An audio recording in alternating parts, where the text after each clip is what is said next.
His venom spread its skies, and to enemies he was the demise. And he punched them all so hard through the vibrance they flied as high as a kite, suffering the circumference, working the whole beholder of creation with it as abundant. He became the most powerful list in consumption with key and web shooters that were anaconda venom style for what the gods of elder jealousy called nothing. In this case, he was in an embrace to the substance, and intakes he did great for consumption. Again, repeated because it was important. With the spider arachnic techniques, he was extorting, forcing supernatural forces to force this. He scorched organs with the fire fury of combat, of Chinese element. He was creating for a prophecy of torturing. He was the best at scrapping back in the day before the power happened. But then again, he became a true combatant before the supernatural action.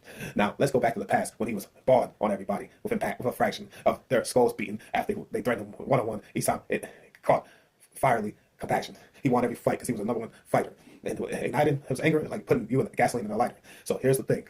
He was a stink to everything evil and unrighteous, with every swing, a blow, of everything. He was the best, and he was confessed to be an elemental source to why he has the treasure chest. His name was Anaconda Man, Venom with it next, with a special producing elemental quest. He defeated Agor in the flesh. He defeated ogres with a complex. He defeated all monsters in his presence and without fear and stress. To the stress, he was the most powerful fighter in his ultimate state of his iron set. He had an iron suit as well for the venom spider threat, with a symbiote as well to go on with the next bet. Now, he's in tournaments, he competed without suits, and he went hand to hand and won. Now, it's a job done because he spread them open with the force of a photon out of the ring before gone. A shogun with the power of kung fu elements just to show on. A chauffeur where he told you that he exploded you as an enemy to compose. He defeated you with knowledge that was ready to destroy.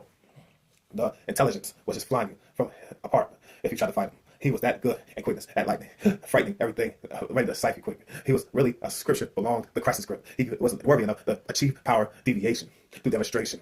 That's creating your old land for a magnitude of demonstration. He was a liberty of his own, of statue, just to match through, the compactions through, the smack you into, the blast you, was shooters of venom that was slashing into. He was melting clouds with his venom swings because he was an anaconda supernatural radioactive thing. Now, let's make this a story of true natural weather. He controlled his elements to leave those severed. He was the measurement of distance of clouds, just to pull that off wing like a feather. Now, his wings are here. He's a heavenly server of the Bible, just a crescent, the feather. Not a depressor, always not stressed up, but he was the best, incredible one. And before his powers of his timeline, concurrently, he fessed up that he was just challenged a little bit in the mind.